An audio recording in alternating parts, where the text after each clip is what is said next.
Bonsoir à tous et toutes. La pluie n'a pas découragé les milliers de pèlerins venus à Rome cette fin de semaine.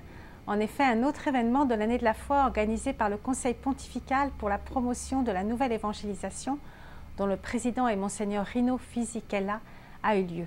Le pèlerinage des confraternités provenant surtout d'Italie, d'Espagne, de Malte, de France, d'Irlande ou de Pologne. Ce sont des communautés chrétiennes d'hommes et de femmes qui favorisent une entraide fraternelle, notamment pour les funérailles des plus pauvres, et qui sont placées sous la responsabilité de l'évêque. La place Saint-Pierre était donc remplie de parapluies multicolores qui abritaient plus de ces 50 000 pèlerins lors de la messe dimanche. Le pape les a exhortés dans son homélie « L'Église vous aime, aimez l'Église, laissez-vous guider par elle ». Sur cette place, je vois cette grande diversité de couleurs et de signes. Telle est l'Église, une grande richesse et variété d'expressions où tout est reconduit à l'unité, à la rencontre avec le Christ. Il les a encouragés à être un vrai poumon de foi et de vie chrétienne, un souffle frais dans les paroisses et les diocèses. Cependant, il les a mis en garde, si la piété populaire est une manière légitime de vivre la foi, un espace de rencontre avec Jésus-Christ et même un trésor de l'Église, cependant, elle doit toujours partir et conduire au centre, aimer Dieu, être disciple du Christ en vivant l'Évangile. Vous avez une mission spécifique et importante, celle de garder vivant le rapport entre la foi et les cultures des peuples auxquels vous appartenez, et vous le faites à travers la pitié populaire. Et ensuite, le pape a récité le Regina Coeli. François a tenu à saluer les chrétiens des églises d'Orient qui célèbrent Pâques ce dimanche. Je désire envoyer à ses frères et sœurs un salut particulier, m'unissant de tout cœur à eux pour proclamer la bonne nouvelle. Christ est ressuscité. Recueillis dans la prière autour de Marie, invoquons de Dieu le don de l'Esprit Saint, le Paraclet qu'il console et réconforte tous les chrétiens, particulièrement ceux qui célèbrent Pâques, entre les épreuves et les souffrances, et qu'il les guide sur la voie de la réconciliation et de la paix. Et en ce premier samedi du mois de mai, le mois de Marie, le pape François a présidé la prière du chapelet en la basilique Sainte-Marie Majeure de Rome. Cette basilique est la première basilique chrétienne dédiée à la Vierge. Le pape a d'abord été accueilli par le cardinal archiprêtre de la basilique, Santo Abril y Castello.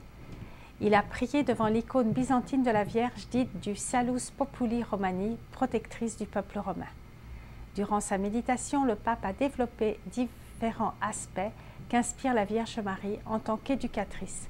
Elle nous aide à grandir humainement et dans la foi, à affronter la vie et à être libre en prenant des responsabilités.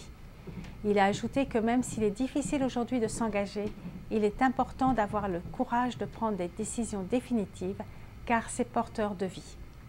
Et en ce lundi 6 mai au Vatican, c'est la fête de la garde suisse qui assure la protection des papes depuis presque 5 siècles. Cette date commémore la mort héroïque de 147 soldats morts durant le sac de Rome en défendant Clément VI contre Charles Quint. Les nouveaux gardes ont prêté serment dans la salle Paul VI car il pleut aujourd'hui à Rome. Et auparavant, ils ont assisté à la messe présidée par le pape avec leur famille et le pape a insisté sur l'importance de leur foi pour leur mission. Le pape s'est aussi entretenu avec le président de la conférence helvétique. Et au Québec, les organismes Vivre dans la dignité et le collectif des médecins du refus médical de l'euthanasie veulent sensibiliser la société concernant le projet de loi de légaliser l'aide médicale à mourir, manière détournée de légaliser l'euthanasie. La campagne « Tuer n'est pas un soin » a sorti un clip vidéo accessible sur le site vivredignité.com et soigneztoujours.com. Et demain 7 mai à 14 h, Monseigneur Daniel Miem sera ordonné évêque auxiliaire pour le diocèse d'Hamilton en Ontario, en la basilique Christ the King. La cérémonie sera présidée par Monseigneur Douglas Crosby, évêque d'Hamilton et co-trésorier de la CECC pour le secteur anglais.